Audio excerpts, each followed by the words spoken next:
Hello बच्चों, मैं शुभम सिंह स्वागत करता हूं आपका अपने चैनल सेकंड कोऑर्डिनेट में।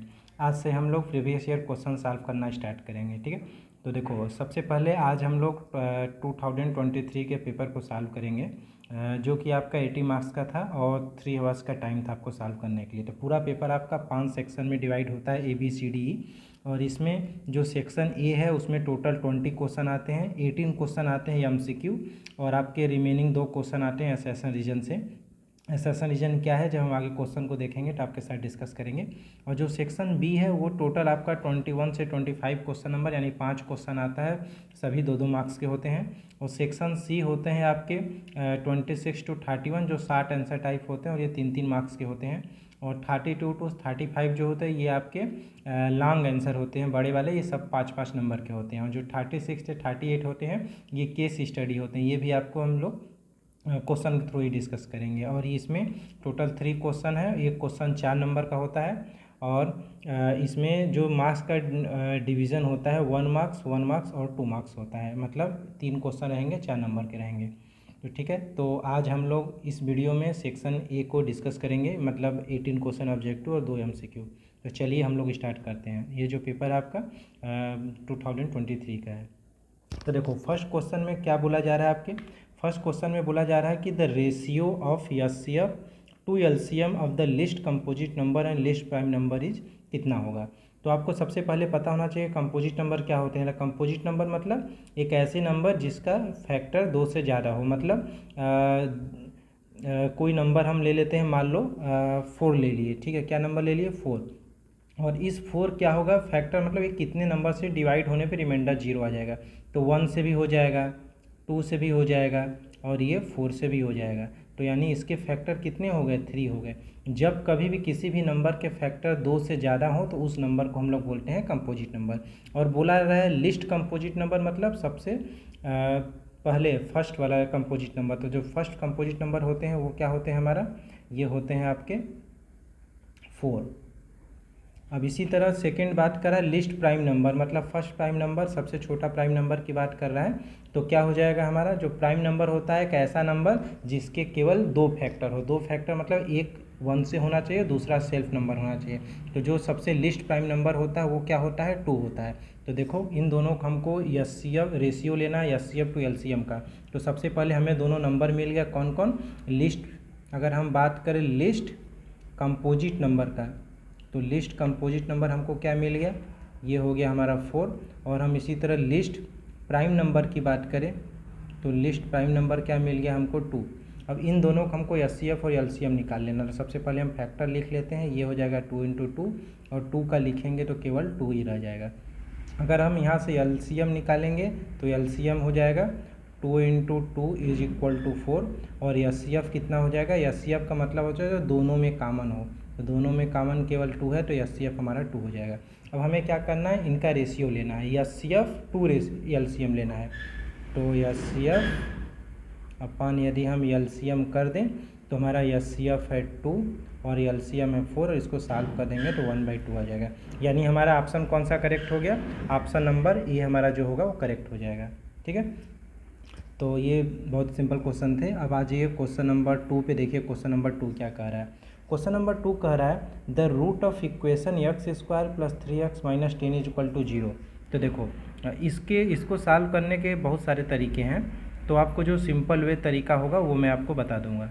ठीक है, तो देखो पहला ऑप्शन क्या है कि ये सारे नंबर उठा के इसमें रख दो x के जगह, जिसकी वैल्यू 0 आ जाए वो उसके रूट हो गई। तो रूट का मतलब क्या होता है, रूट का मतलब ये होता है कि x के किस वैल्यू के लिए ये जो पूरा इक्वेशन है वो 0 के बराबर आ जाए। तो इसमें से चाहो तो आप ये सारी वैल्यू उठा के इसमें रख के चेक कर सकते हो, लेकिन ये थोड़ा सा लंबा हो जाएगा। तो दूसरा मेथड होता है कि इसको फैक्टराइजेशन कर दो मिडिल टर्म से, या फिर आप ये भी कर सकते हो कि सीधा 4 फार्मूला पढ़ो, वहाँ से भी x की वैल्यू निकाल के देख सकते हो। तो देखो हम यहाँ पे सिंपल सा फैक्टराइजेशन कर लेते हैं। जब इसका फैक्टराइजेशन करेंगे तो देखो हमको सिंपल सा रूल पता है कि हमको मिडिल टर्म को ब्रेक करना होता है 2 पार्ट में। तो यदि हम इसको ब्रेक कर दें कि इस तरह से ब्रेक करें कि जोड़ने पे 3 आ जाए और मल्टीप्लाई करने पे क्या आ जाए, -10 के बराबर हो जाए। तो देखो हमको किस में ब्रेक कर लेना है, इसमें हम ब्रेक कर लो आप, इसमें प्लस 5x में ब्रेक कर लो और यहाँ पे माइनस 2x में ब्रेक कर लो। तो देखो इसको जब ऐड करोगे तो आ जाएगा 3x और मल्टीप्लाई करोगे तो -10 आ जाएगा, ठीक है, एक्स स्क्वायर। देखो अब हमें क्या करना है, इन्हीं चीज़ को दो पार्ट में ब्रेक कर लेना है। तो ये हो जाएगा हमारा एक्स स्क्वायर, फिर हो जाएगा आपका 5x, फिर हो जाएगा -2x -10 इज इक्वल टू 0। अब हम इन दोनों में से कॉमन देखेंगे तो x बाहर ले लेंगे तो आ जाएगा x + 5। अब इसी तरह यहाँ से -2 कॉमन ले लेंगे, -2 कॉमन ले लेंगे तो आ जाएगा x + 5 इज इक्वल टू 0। तो यहाँ से देखो x + 5 हो गया और ये हो गया आपका x - 2 इज इक्वल टू 0। तो यहाँ से हमारी x की दो वैल्यू आ जाएगी, x is equal to -5 and x is equal to 2।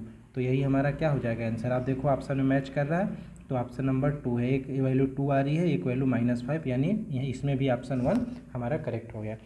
देखो इसका एक डायरेक्ट मेथड भी होता है, वो भी आप यहीं पे समझ लो कि डायरेक्ट मेथड क्या होता है। X square plus 3x -10 is equal to 0 है। तो बस हमको इतना करना है कि इसको दो पार्ट में ब्रेक कर लो कि क्या हो जाएगा, ये हो जाएगा 5, ये हो जाएगा -2, ठीक है। जैसे ही आ गए, अब हमें इसके बाद क्या करना होता है, इसके बाद इतना स्टेप सॉल्व करने की ज़रूरत ही नहीं है हमें बोर्ड एग्जाम में, जब आपका एमसीक्यू क्वेश्चन होता है। लेकिन रिटेन में पूरा करेंगे, एमसीक्यू में कुछ नहीं करेंगे, सिर्फ इसको ब्रेक करेंगे। ब्रेक करने के बाद इन दोनों का साइन बदल देंगे, ये हो जाएगा -5 और ये हो जाएगा 2। हमेशा यही करोगे, दोनों का साइन बदल दोगे और उसके बाद जो एक्स स्क्वायर का कोफिशिएंट होता है उसका डिवाइड कर दोगे। इसमें एक्स स्क्वायर कोफिशिएंट 1 है तो 1 से डिवाइड कर देंगे, यही क्या हो जाता है, हमारा आंसर आ जाता है। तो देखो यही सेम आंसर है ना, -5/2। अगर यहाँ पे एक्स स्क्वायर का कोफिशिएंट 2 होता तो हम 2 से डिवाइड करते हैं नहीं, इसलिए हमारा आंसर आ गया। आई होप आपको समझ में आ गया होगा। कोई दिक्कत हो तो आप मुझसे डायरेक्टली कॉन्टैक्ट करके पूछ सकते हो, लिंक डिस्क्रिप्शन बॉक्स में मैं डाल दूँगा, ठीक है। आज अब क्वेश्चन नंबर 3 पे चलते हैं हम लोग, कि क्वेश्चन नंबर 3 हमारा क्या कह रहा है। क्वेश्चन नंबर 3 हमसे बोल रहा है कि the next term of AP, इस एपी का नेक्स्ट टर्म निकालो। तो देखो सबसे पहले हम लोग एपी नोट डाउन कर लेते हैं। ये दिया है 6, ये दिया है √24 और ये दिया है √54। कह रहा नेक्स्ट एपी क्या होगा वो निकालो। तो देखो यहाँ पे जो हमारा A1 है वो क्या है, A1 बराबर A होता है, ये हमारी वैल्यू है √6। और यहाँ से यदि हम D निकालें तो क्या होता है, ये होता है A2 - A1। यदि हम इसको निकाल दें तो √24 - √6 आ जाएगा। और इसको सॉल्व कर, देखो √24 है ना, तो √24 को आप कैसे लिख सकते हो, ऐसे भी लिख सकते हो 2 × 2 × 2 × 3, ठीक है। अब मतलब इसका हमने एलसीएम ले लिया है, 2 दूनी 4 दूनी 8 24 आ गया ना। अब इसमें से क्या करते हैं, जो कॉमन होते हैं उनका पेयर बनाते हैं। तो यहाँ पे एक ही पेयर बन रहा है दो का। जब ये पेयर बन गया तो इसको उठा के बाहर ले आते हैं, तो ये एक बाहर आएगा और अंदर बच जाएगा √6। तो यहाँ पे लिख देंगे 2√6 -√6। अब सॉल्व कर देंगे तो आंसर केवल आ जाएगा √6। देखो हमको ए की भी वैल्यू पता हो गई, डी की भी वैल्यू पता हो गई, और ये हमारा A1 है, ये हमारा A2 है, ये हमारा A3, यानी हमको क्या निकालना है, A4 निकालना है, राइट। तो A4 क्या हो जाता है, हमको पता है कि हमारा A4 जो होता है वो होता है A1 + 3D। इसको हम सॉल्व कर लेंगे तो ये 3D डायरेक्ट हमने लिख दिया है, आप चाहो तो ऐसे भी लिख सकते हो A + n - 1D।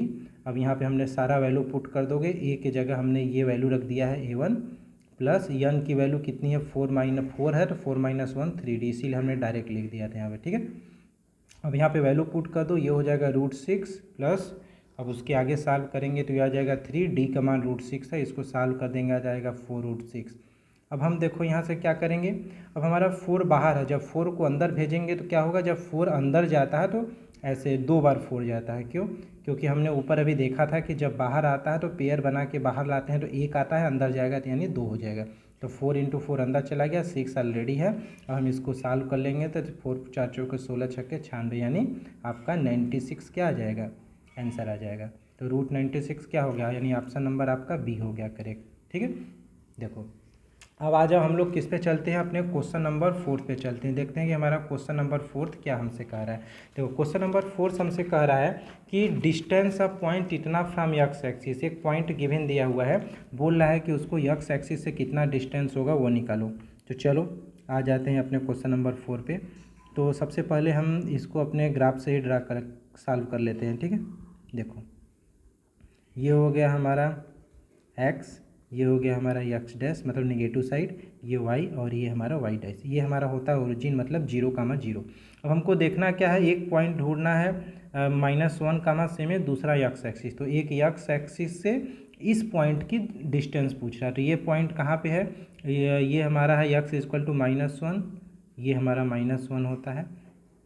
तो ये क्या दे रहा है, वाई इक्वल टू 7, मतलब 1 2 3 4 5 6 7 समथिंग यहाँ पे आएगा 1 2। ठीक है, अब देखो अब यहाँ पे क्या करोगे, यहाँ पे पॉइंट ढूंढने के लिए हम इस साइड को आगे बढ़ाएंगे और यहाँ पे आगे बढ़ाएंगे। यही पॉइंट हमारा हो जाएगा -1 कामा 7 और इसका डिस्टेंस हमको निकालना है यक्स एक्सिस। तो देखो ये एक यक्स एक्सिस है और ये हमारा पॉइंट है, मतलब ये डिस्टेंस निकालना है। तो ये कितना हो जाएगा हमारा, देखो हमको इस पॉइंट पे जाने के लिए कितना जाना पड़ा 7, तो यानी ये डिस्टेंस हमारा कितना हो जाएगा 7 हो जाएगा। तो आपका ऑप्शन कौन सा मैच कर जाएगा, इसमें ऑप्शन बी मैच कर जाएगा। ठीक है, तो यानी 4 का क्या हो जाएगा, बी हो जाएगा। आई होप आपको चारों क्वेश्चन समझ में आ गए होंगे। अब चलिए हम लोग आते हैं अपने क्वेश्चन नंबर 5 पे, देखते हैं क्वेश्चन नंबर 5 क्या कह रहा है हमसे। ठीक है, तो आ जाओ देखो क्वेश्चन नंबर 5 क्या है, what is the area of semi circle of diameter D. कह रहा है कि एक सेमी सर्किल है जिसका डायमीटर डी है, तो उसका एरिया निकालो। ठीक, तो देखो सबसे पहले आप ये समझो कि हमारा एरिया ऑफ सर्किल क्या होता है। एरिया ऑफ सर्किल होता है हमारा पाई आर स्क्वायर। ठीक है, अब लेकिन हमको रिलेशन किस में निकालना है, डायमीटर दिया हुआ है। तो हमको ये भी पता है कि हमारा जो डायमीटर होता है वो रेडियस का डबल होता है। तो यहाँ से रेडियस निकालेंगे तो हो जाएगा d/2। तो यही चीज़ हम उठा के यहाँ पे रख देंगे, तो ये हो जाएगा पाई, रेडियस की जगह d रख देंगे तो हो जाएगा d²/4। तो ये क्या हो गया हमारा total circle of area of circle. अब हमको सेमी सर्किल का निकालना है ना, सेमी सर्किल। तो सेमी सर्किल मतलब आधा सर्किल, राइट। ये टोटल हमको क्या दिया हुआ है, डी दिया हुआ है। तो आधा सर्किल के एरिया निकालना है, तो इसका क्या करेंगे, ये सेमी सर्किल का एरिया क्या होता है, एरिया का क्या हो जाता है, हाफ हो जाता है, आधा। तो यहाँ पे पाई d²/4 है, जब इसका आधा करेंगे तो क्या हो जाएगा, पाई d²/4 है इंटू 2 हो जाएगा और हम सॉल्व कर देंगे तो हमारा आंसर आ जाएगा पाई d²/8। तो देखते हैं ऑप्शन मैच कर रहा है कि नहीं। हाँ, एक ऑप्शन मैच है, कौन सा, ऑप्शन नंबर 3। तो यही क्या हो जाएगा हमारा आंसर हो जाएगा। अब आ जाइए आपके क्वेश्चन नंबर सीधे 6 पे। देखो 6 क्या कह रहा है, the empirical relation between the mode median and mean of distribution. ये तो आपको ये डायरेक्ट फार्मूला है, आपको ये याद होना चाहिए कि जो मोड इज इक्वल टू होता है 3 मीडियन माइनस 2 मीन होता है। ऑप्शन नंबर ये डायरेक्ट फार्मूला है, आपको याद होना चाहिए। ठीक है, अब देखो अब क्या कर रहा है क्वेश्चन नंबर 7 में, यानी क्वेश्चन हमारे 6 का आंसर क्या हो जाएगा, 6 का ये हो जाएगा। अब आ जाओ क्वेश्चन नंबर अपने 7 पे, the pair of linear equation इतना एंड इतना represent two line which are. करा दो लीनियर इक्वेशन का गिवन दिया हुआ है और बोला जा रहा है कि बताओ कि इन दोनों में क्या रिलेशन है।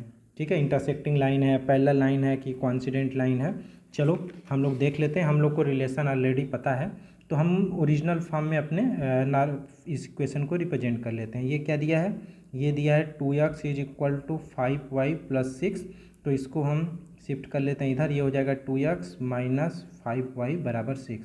ये इक्वेशन आ गया आपका फर्स्ट। सेकंड इक्वेशन क्या दिया है, दिया है 15y is equal to 6x minus 18।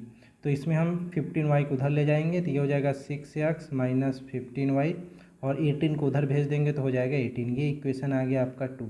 अब देखो अब हमको क्या करना होता है, जो हमारे वेरिएबल्स हैं उनके रेशियो को कंपेयर करना होता है। तो इसमें रेशियो 2 है, ये 6 है, तो 2/6 करेंगे और काट देंगे तो कितना आ जाएगा, 1/3 आ जाएगा, राइट।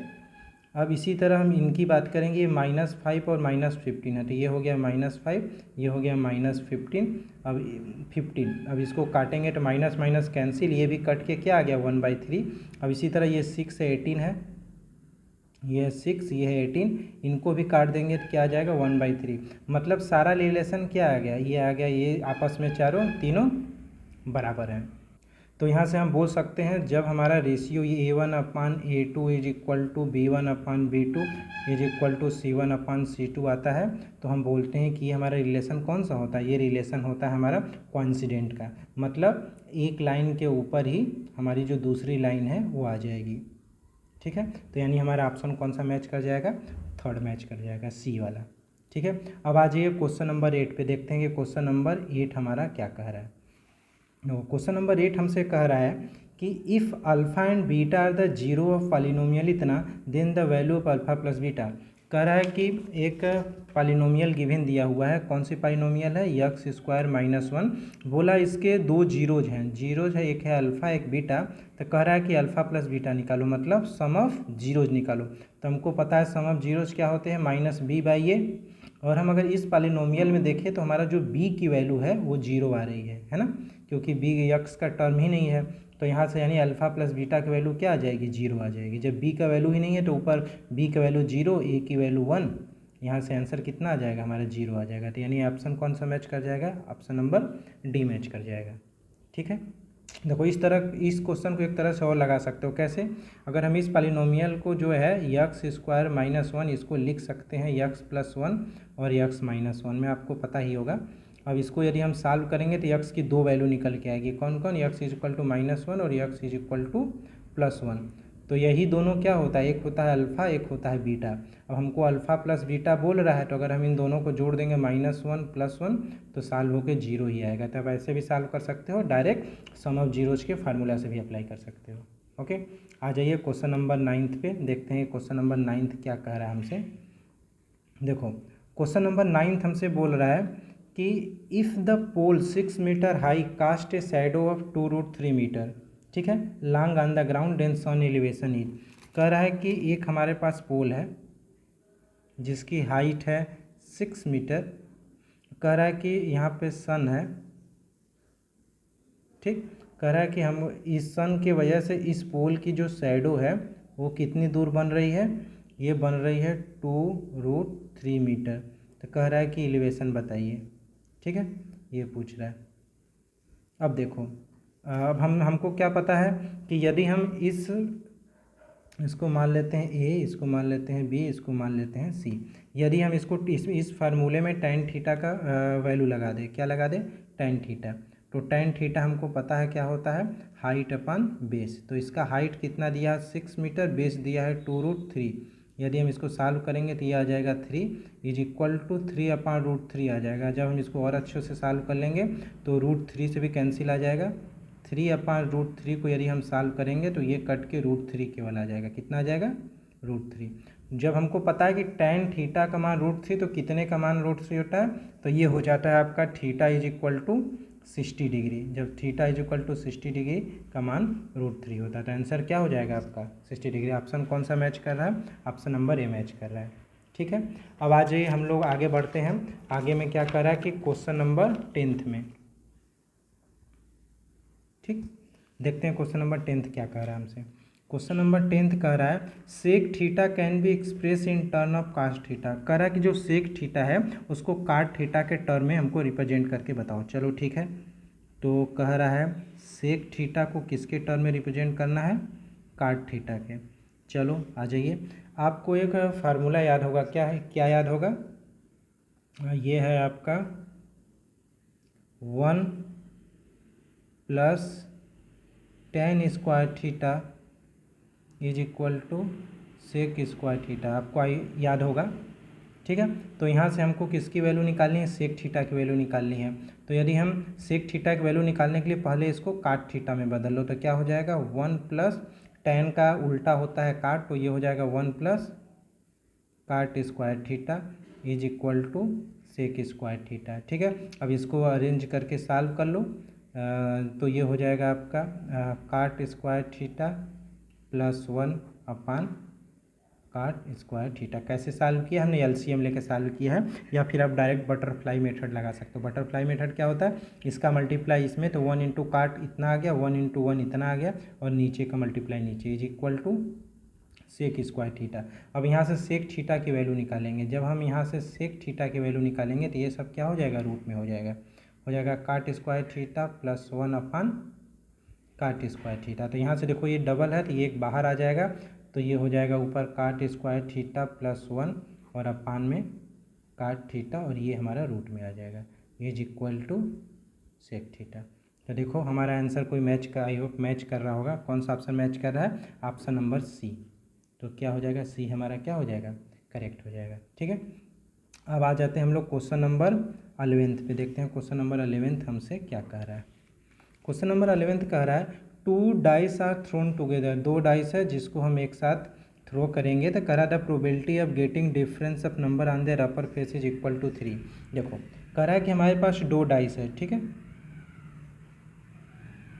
ये हमारे पास 2 डाइस हो गया, एक डाइस हो गया, ठीक। कह रहा है दोनों को एक साथ फेंका जाए, तो कह रहा है अगर दोनों डाइस को एक साथ फेंकेंगे तो टोटल आउटकम की प्रोबेबिलिटी क्या होती है, टोटल आउटकम क्या होता है, टोटल आउटकम। देखो हमको पता है कि टोटल आउटकम जो डाइस फेंकने की प्रोबेबिलिटी होती है वो होती है 6 की पावर n की, ठीक है। तो हमारा ये n क्या है, number of dice, number of dice, यहाँ पे 2 डाइस है तो n का मान हम क्या रख देंगे 2, तो क्या हो जाएगा 6 की पावर 2 इज इक्वल टू 36, मतलब टोटल पॉसिबल आउटकम कितना है 36, और हमको फाइंड क्या ढूंढना है, फेवरेबल आउटकम, कि कितने आएंगे, फेवरेबल आउटकम ढूंढने हैं, ठीक है। टोटल आउटकम पता है तो कैसे ढूंढेंगे, तो हमको इसके लिए अपने चार्ट को हमको अच्छे से समझना होगा। देखो ये 1 हो गया, 2 3 4 5 6, 3 4, ठीक। देखो हम हमारा टोटल जो 36 पॉसिबल आउटकम आते हैं उसी को हमको इसमें करना होगा। तो देखो हमारा पहली बार हो सकता है कि दोनों में क्या आ जाए, 1 1 आ जाए, हो सकता है 1 2 आ जाए, 1 3 आ जाए, 1 4 आ जाए, 1 5 आ जाए और 1 6 आ जाए। इसी तरह 2 1 भी आ सकता है, 2 2 भी, 2 3 भी, 2 4 भी, 2 5 भी, 2 6 भी, मतलब एक पे 2 आ जाए और दूसरे डाइस पे 1 आ जाए। इसी तरह 3 1 3 2 3 3 3 4 3 5 3 6, इसी तरह 4 1 4 2 4 3 4 4 4 5 4 6। तो आप जब ऐसे क्वेश्चन 1 2 बार लगाए रहोगे तो वहाँ पे दिक्कत नहीं होगा आपको। 5 1 5 2 5 3 5 4 5 5 और 5 6, ये हो गया आपका 6 1 6 2 6 3 6 4 6 5 और 6 6। तो यही देखो जो 36 है ना, यही 36 पॉसिबल आउटकम आया। और हमको फेवरेबल आउटकम कैसे ढूंढना है, उसके लिए कंडीशन दिया है क्या, probability of getting difference of number on their upper face is equal to 3।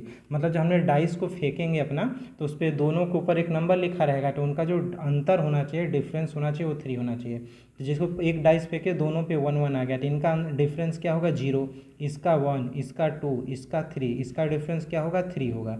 तो एक तो यही एक मिल गया, इसका डिफरेंस 4, इसका 5, इसी तरह इसका 2 में से 1 घटाएंगे तो 1, इसका 0, इसका 1, इसका 2, इसका 3, कितने हो गए ये। इसी तरह जब इसमें देखेंगे तो ये मिल जाएंगे, इसमें देखेंगे तो इनका अंतर केवल 3 होगा, इनका अंतर 3 होगा, इनका अंतर 3 है, मतलब टोटल हमको जितने सर्किल है उतने फेवरेबल आउटकम है। तो टोटल फेवरेबल आउटकम कितने हो गए 6 और टोटल पॉसिबल आउटकम कितने हो गए 36। तो हमको जब प्रोबेबिलिटी निकालना है, प्रोबेबिलिटी ऑफ निकालना है तो फेवरेबल अपन आउटकम होता है,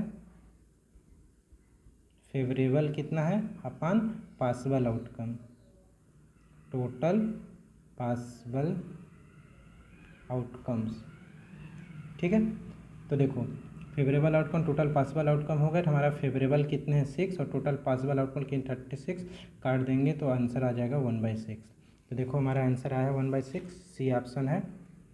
हम दिखा देते हैं आपको क्या ऑप्शन है, 6 ऑप्शन है हमारा, ठीक है।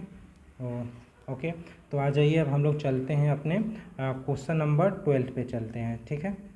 आ जाइए क्वेश्चन नंबर 12 पे मैं आपको लेके चलता हूँ। देखो क्वेश्चन नंबर 12 क्या कह रहा है आपसे,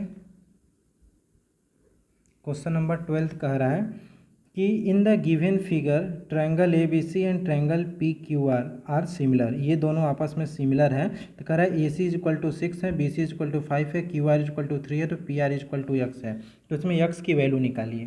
तो चलिए सबसे पहले हम आपको ट्रायंगल कौन कौन से दिया है, हमको दिया है कि हमारा triangle A B C similar है ट्रायंगल क्यू पी आर के, ठीक है। तो देखो इसमें कौन सा साइड दिया है, ए सी, ये वाली दिया है, AC, तो AC इज इक्वल टू कितना दिया है 6 सेंटीमीटर।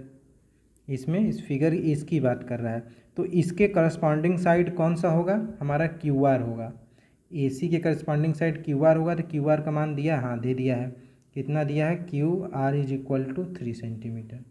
ठीक है, अब दूसरा क्या दिया है, BC, मतलब ये साइड दिया है, तो BC कितना दिया है हमारा, BC दे दिया है 5 सेंटीमीटर।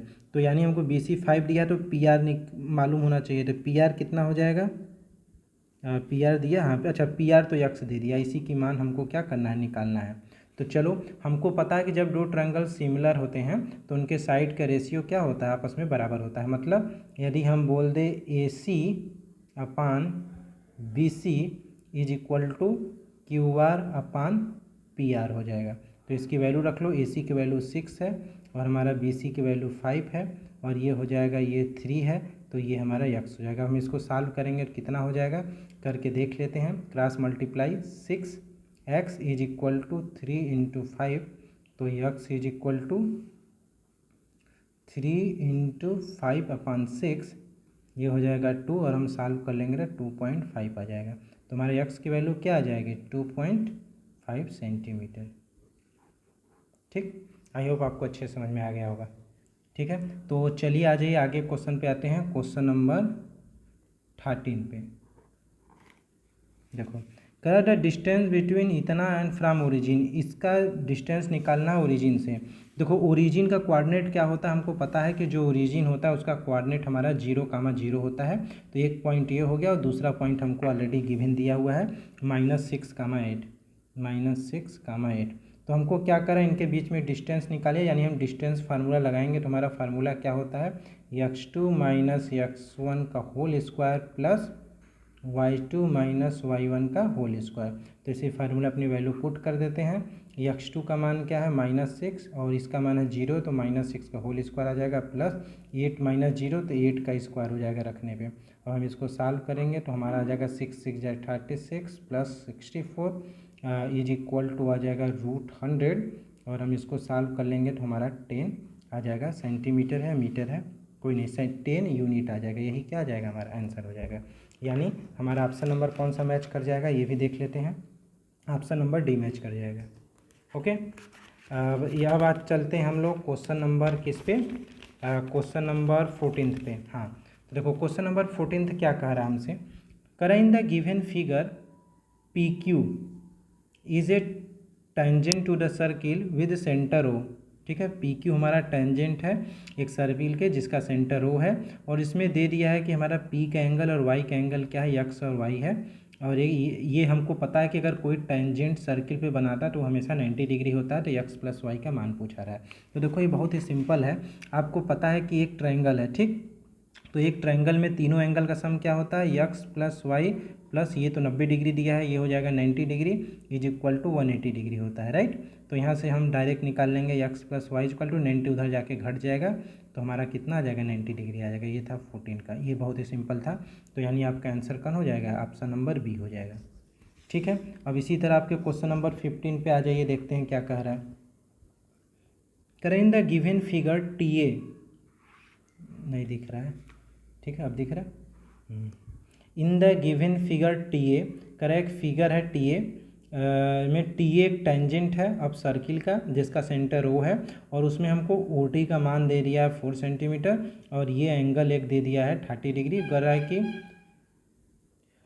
इस क्वेश्चन में हमें TA की वैल्यू क्या कर रहा है, फाइंड आउट करने के लिए बुलाया जा रहा है। तो देखो, ये हमारा क्या है, एक ट्रायंगल बन जा रहा है। तो यदि हम इस एक ट्रायंगल को केवल ध्यान में इससे देखें तो ये हमारा 30 डिग्री है और ये हमारा 4 सेंटीमीटर है और ये TA है, TA और O। ठीक है, तो देखो हमको करना क्या है, सिंपल से यदि हम इसमें कास 30 डिग्री का वैल्यू लिख दे तो कास 30 क्या होता है, कास 30 हमारा होता है बेस अपॉन हाइपोटेनियस। तो ये हमको TA निकालना है, ये हो जाएगा TA और हाइपोटेनियस हो जाएगा 4। और कास 30 का भी मान हमको पता है क्या होता है, √3/2 इज इक्वल टू TA। तो TA कितना है हमको यही निकालना है और इसका मान हमको पता है 4। तो यदि हम यहाँ से TA की वैल्यू निकालेंगे तो क्या आ जाएगा, 4 √3 2√3/2 और इसको हम सॉल्व कर देंगे तो 2√3 आ जाएगा और यही क्या हो जाएगा, हमारा आंसर हो जाएगा। यानी ऑप्शन नंबर ए हमारा इज करेक्ट आंसर। ठीक है, अब आ जाओ क्वेश्चन नंबर 16 देखते हैं क्या कह रहा है। क्वेश्चन नंबर 16 हमसे क्या कह रहा है, कह रहा है इन ट्रायंगल ए बी सी एक ट्रायंगल है, इस साइड में जो हमारा पी क्यू है पैरेलल है बी सी के, मतलब ये दोनों आपस में पैरेलल हैं, और कह रहा है पी बी ये हमको दिया है 6 और ए पी दिया है 4, ए क्यू दिया है 8 और ए सी हमको पूछा जा रहा है। करेक्ट। देखो क्वेश्चन नंबर 16 में क्या कह रहा है आपसे, क्वेश्चन नंबर 16 कह रहा है कि ये हमारा एक ट्रायंगल है। ठीक,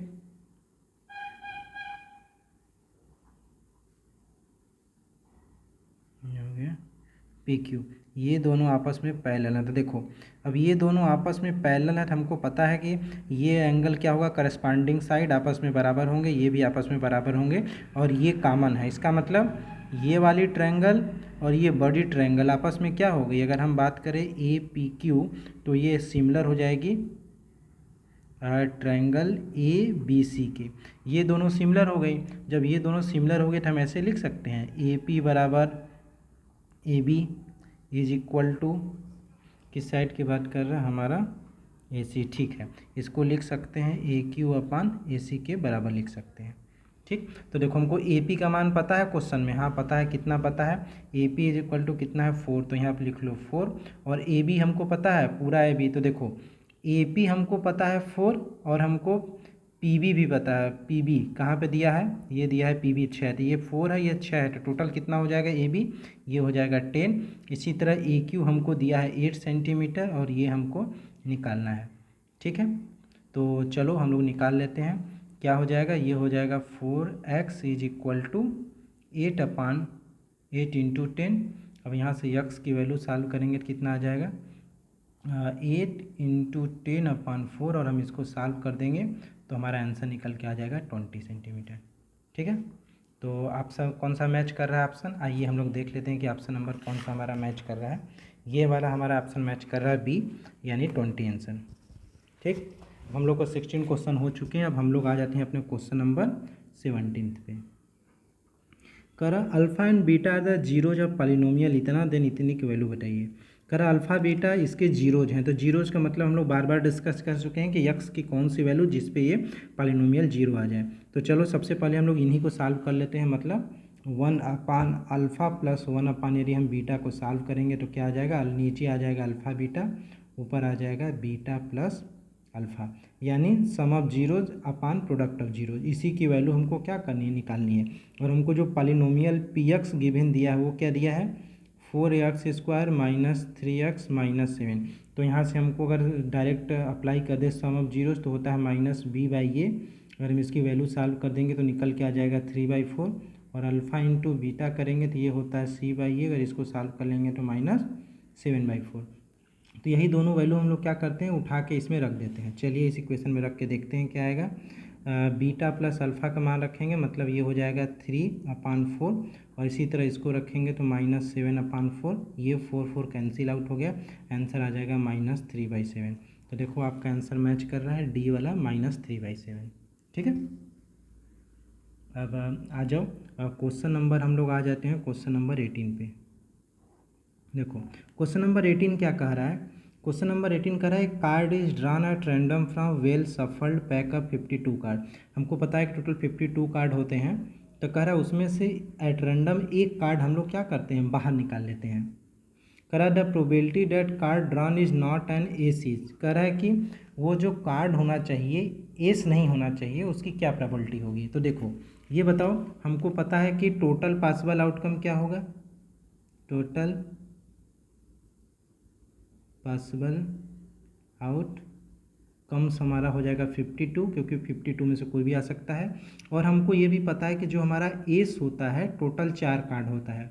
ठीक है, लेकिन हमको क्या करा, जो एस नहीं होने की प्रोबेबिलिटी क्या होगी, तो नॉट एस कितना हो जाएगा, जो एस ना हो वो हो जाएगा 52 माइनस 4, यदि हम सॉल्व कर देंगे तो आ जाएगा 48। ठीक है, तब हम क्या करेंगे, हमको इसी के प्रोबेबिलिटी निकालना है, प्रोबेबिलिटी ऑफ नॉट एस, तो क्या हो जाएगा टोटल पॉसिबल आउटकम हो जाएगा नहीं, फेवरेबल आउटकम हो जाएगा 48 और ये आ जाएगा आपका 52। तो इसको हम किससे डिवाइड कर दें? यदि हम इसको डिवाइड कर दें, ठीक है, 4 से कर देते हैं तो हो जाएगा 12 और ये हो जाएगा 13। अब इसको हम सॉल्व कर देंगे, 12/13 हमारा क्या आ जाएगा? आंसर आ जाएगा। तो देखो ऑप्शन मैच कर रहा है कोई? हाँ, ऑप्शन नंबर डी मैच कर रहा है। क्या हो जाएगा? 12/13 हो जाएगा। ठीक है, ओके। तो आ जाइए, यहाँ पे हमारा सारे एमसीक्यू तो हमने सॉल्व कर लिया है। अब हमारा जो अगला क्वेश्चन है वो है हमारा assertion reason. 2 question assertion reason होते हैं, ठीक है। तो देखो असर्शन रीजन को समझोगे, असर्शन रीजन मतलब क्या होता है? असर्शन रीजन मतलब आपको 2 स्टेटमेंट गिवन दिए होंगे, ठीक है। जैसे देखो क्वेश्चन नंबर 19 में क्या किया है, 2 स्टेटमेंट गिवन दिया, एक को लिखा है असर्शन, एक स्टेटमेंट दिया हुआ है और रीजन दिया है। तो आपको इसमें ये चीज़ ध्यान देना है कि जो असर्शन रीजन असर्शन लिखा हुआ है, क्या ये सेंटेंस सही है? रीजन 2 दिया है, ये भी एक सेंटेंस है, ये भी क्या सही है? पहले देखो इंडिविजुअल, पहले ये सेंटेंस सही है कि नहीं है। अगर ये सही है तो असर्शन ए सही हो गया। फिर देखो क्या ये भी सेंटेंस हमारा सही है, तो ये भी सेंटेंस सही हो गया। और उसके बाद इस सेंटेंस को पढ़ने के बाद बिकॉज लगा के इसको पढ़ो, समझ जाओ कि ये क्वेश्चन है और ये इसका आंसर है। अगर बिकॉज लगाने पे इसका आंसर मिल रहा है तो ये हमारा इसका करेक्ट एक्सप्लेनेशन भी हो जाएगा। मतलब कि ये एक सेंटेंस है, क्या लिखा है? The probability of that a leap year has 53 Sundays 2/7। कह रहा है कि हमारे लीप ईयर हैं, तो लीप ईयर में हमारे कितने दिन होते हैं?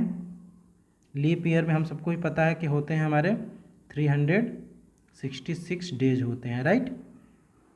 देखो अब तो हमको ये भी पता है कि टोटल हमारे एक साल मतलब 1 लीप ईयर में कितने संडे होते हैं? ये होते हैं 52 संडे, है ना।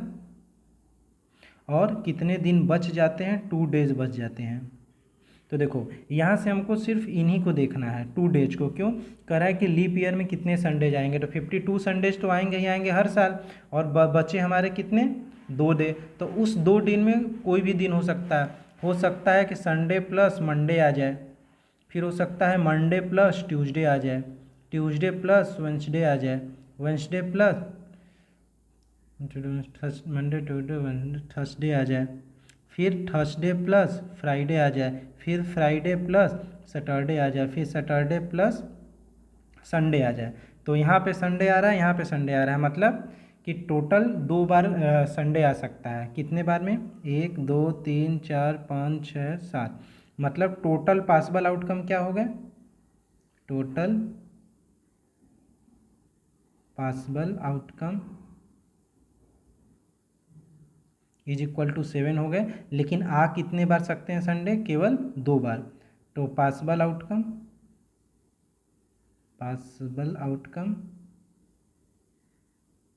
Is equal to 2। तो इसी की प्रोबेबिलिटी निकालनी है, तो क्या हो जाएगी? 2/7। तो देखो ये हमारी स्टेटमेंट से आ रहा है, और इसमें भी क्या बोला दिया है कि जो प्रोबेबिलिटी होगी 2/7 होगी। मतलब जो हमारा असर्शन ए है, ये पहला स्टेटमेंट ये करेक्ट है। अब इसी तरह कह रहा है probability that a non leap year has 53 Sundays 5/7। तो कह रहा है कि नॉन लीप ईयर मतलब केवल 365 डे, ठीक है। और 365 ये रहेगा, और इसको अगर हम ब्रेक कर दें मतलब 52 संडे प्लस 1 डे एक्स्ट्रा बचेगा। तो 1 डे में कोई भी हो सकता है, Sunday, Monday, Tuesday, Wednesday, Thursday, Friday, Saturday. मतलब संडे कितनी बार आ सकता है? 1 बार। तो इसकी प्रोबेबिलिटी क्या हो जाएगी? 1/7। लेकिन हमको दिया कितना है कि 5/7 होगा, यानी ये गलत हो गया। मतलब first assertion is correct and reason is incorrect. तो देखो ऑप्शन क्या है? सी ऑप्शन मच जाएगा, assertion A is true but reason R is false. ठीक है, चलो आ जाओ अब हम लोग क्वेश्चन नंबर 20 पे चलते हैं, जो आखिरी है फर्स्ट पार्ट का। इसमें क्या बोला जा रहा है देखते हैं। कह रहा है कि A B C are in A P if and only if 2b is equal to a plus सी।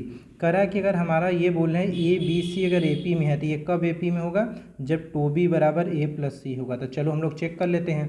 अगर ये तीनों ए पी में है तो हम इसको ऐसे लिख सकते हैं, b minus A is equal to C minus B. मतलब इसमें से इसको घटा दिया और सी में से बी को घटा दिया। अब हम इसको रीअरेंज कर लें, तो बी को इधर भेज दो, एक उधर भेजो, तो B plus B is equal to A plus C, यानी 2b is equal to A plus C आ गया। यानी ये क्या स्टेटमेंट क्या दिया है हमारा? असर्शन क्या हो गया हमारा, करेक्ट हो गया। अब चलो आ जाओ इसका भी देख लेते हैं रीजन का। रीजन क्या कह रहा है, रीजन कह रहा है sum of first n odd natural number is n square. क्या जो आड नेचुरल नंबर क्या होता है, पहला आड होता है 1 3 5 7 से लेके, अगर हम यन नंबर तक जो यन नंबर तक बात करें, यंथ नंबर तक, तो इसका जो सम होगा क्या यन स्क्वायर होगा। तो चलो चेक कर लेते हैं। सम का फार्मूला हमको पता है क्या होता है, ये होता है n/2 ब्रैकेट में 2a plus n minus 1d। अब हम इसको सॉल्व करेंगे तो कितना आ जाएगा, ये आ जाएगा आपका n/2, e का मान है 1 तो हो जाएगा 2, और n का मान हमारा क्या है, n ही है, तो n माइनस 1d, तो ये हमारा हो जाएगा